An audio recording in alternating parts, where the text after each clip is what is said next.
फक्त चमकेगिरी करण्यापेक्षा शायनिंग मागण्यापेक्षा खऱ्या अर्थानं काम झालं पाहिजे तिथे. अजून अनेक पूल झाले नाहीत, अनेक ब्रिजेस झाले नाहीत. जे एका बाजूला रस्ता आहे त्याच्यामध्ये खड्डे सगळे रस्ते आहेत, रस्ताच नाही आहे अशी अवस्था आहे. तर नुसती पाहणी देऊ आहे कशासाठी? खरं तर त्यांचा राजीनामा आमच्या देवेंद्र फडणवीस साहेबांनी घ्यायला पाहिजे. हा कुचकामी मंत्री आहे, मी डायरेक्ट सांगतोय आज युती असताना देखील. कारण कोकणवासियांचे हाल आम्हाला बघत नाही, कोकणाची माणसं आम्हाला जाब विचारत आहेत. रामदास भाई तुम्ही काय करताय? मला असं वाटतं की या संदर्भातला प्रश्न जो आहे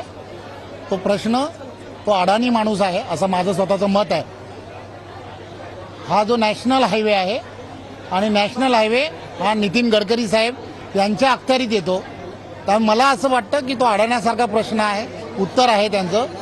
आणि त्याच्या बाजूला बसणारे सुद्धा कदाचित टाळ्या वाजवणारे त्याच पद्धतीचे असावेत. 15 वर्ष मंत्री होते, 15 वर्ष स्वतः मंत्री होते, 30 वर्ष शिवसेनेमध्ये नेता म्हणून काम करत होते. काय